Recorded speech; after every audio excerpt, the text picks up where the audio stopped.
বিচার যদি না থাকতো, all the worldly life it's a joke. বিচার না থাকলে পৃথিবীটা এটা একটা জোক, এটা একটা খেলাধুলা। অবশ্যই বিচার থাকতে হবে, বিচারের কাঠগড়ায় তোমাকে দাঁড়াতে হবে। চিল্লা এখন ঠিক কিনা? সবাই দাঁড়াবে। The day of resurrection, the day of কিয়ামা, আল কারিআ মাল ওয়া মা আদরাকা মাল।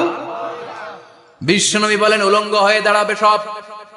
ইহশারুন নাসু ইয়াউমাল কিয়ামাতি হুফাতান উরাতান মুশাতান গুরলা।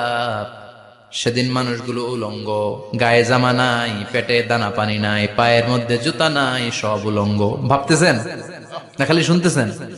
ভাবতেছেন যে ওই দিন আপনিও দাঁড়াবেন, আমিও দাঁড়াবো, আমাদের সবাইকে দাঁড়াতে হবে।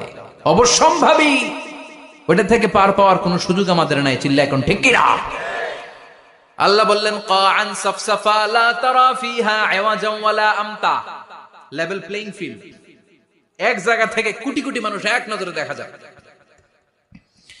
সবগুলো উলঙ্গের মতো দৌড়াবে, পেটে দানা পানি নাই, খাওয়া দাওয়া নাই, ক্লান্ত শ্রান্ত পেরেশান। আকাশের সূর্যটা একেবারে মাথার কাছে চলে আসবে। আল্লাহর আরশের ছায়া ছাড়া সেদিন কেউ কোনো ছায়া পাবে না।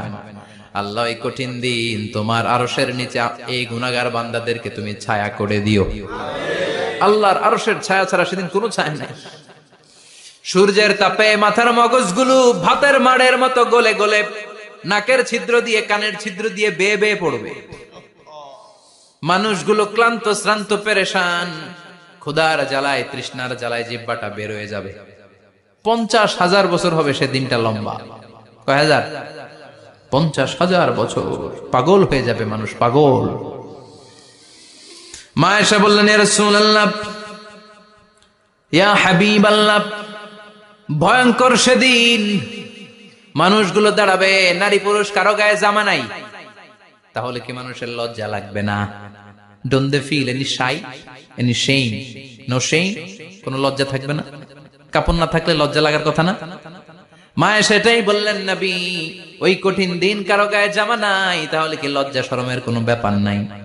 বিশ্বনবী বলেন আয়েশা রে, ওই দিনটা এত ভয়ঙ্কর, কার গায়ে জামা আছে কার গায়ে নাই টেরও পাওয়া যাবে না। ইয়াউমা ইয়াফিরুল মারউ মিন আখিহি ওয়া উম্মিহি ওয়া আবি। নিজের সাথে মিলান, সবাই নিজের নিজের মায়ের সাথে মিলান। সেদিন ভাইকে দেখে ভাই পালাবে। আপনার ভাইকে আপনি পরিচয় না দিয়ে পালিয়ে যাবেন।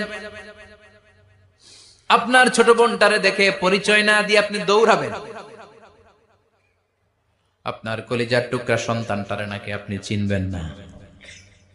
আপনার প্রিয়তমা স্ত্রী আপনারে চিনবে না, আপনি তারে চিনবেন না। বাবা আপনারে পরিচয় দিবে না, মা পরিচয় দিবে না। যেই মা ছেলের জন্য নিজের জীবন বিলিয়ে দেয়, আছে না নাই? যেই বাবা ছেলের সন্তানের কল্যাণের জন্য নিজের জীবনটারেও বিলিয়ে দিতে কুণ্ঠাবোধ করে না, ওই বাবা ছেলের পরিচয়